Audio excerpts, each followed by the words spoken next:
For centuries, samurai were bred for one purpose: war. Then, for over 200 years, there was none. This is what actually happened to Japan's warrior class when the swords they'd trained their entire lives to use were never needed again.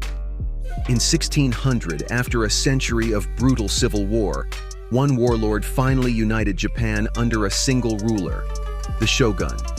For the first time in generations, the fighting simply stopped. The Tokugawa Shogunate would go on to rule for over 250 years, one of the longest periods of sustained peace in recorded history. With no wars to fight, samurai faced an identity crisis.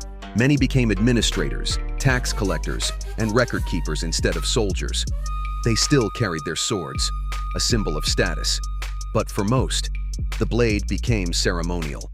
Some samurai grew so far removed from combat that they'd never once drawn their sword in anger.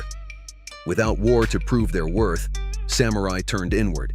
This era gave rise to Bushido, the formalized code of honor, discipline, and loyalty that still defines the samurai image today.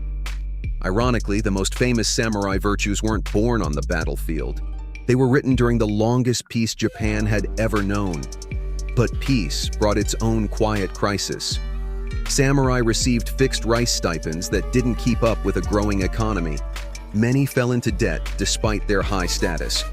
Meanwhile, merchants, technically the lowest social class, grew wealthier than the warriors meant to rule over them. Status and money no longer lined up, and it created deep resentment beneath the surface calm.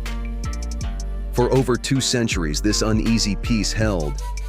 But by the mid-1800s, foreign pressure and internal unrest finally cracked it open. The samurai class was formally abolished not long after. Their swords, their status, their entire way of life dissolved almost overnight. The warriors built for a war that never came were, in the end, undone by the peace they helped create. So, what was life really like for a samurai in peacetime? Discipline, purpose, and quiet struggle, all without a single battle.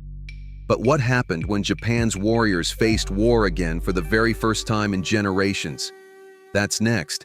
Subscribe so you don't miss it.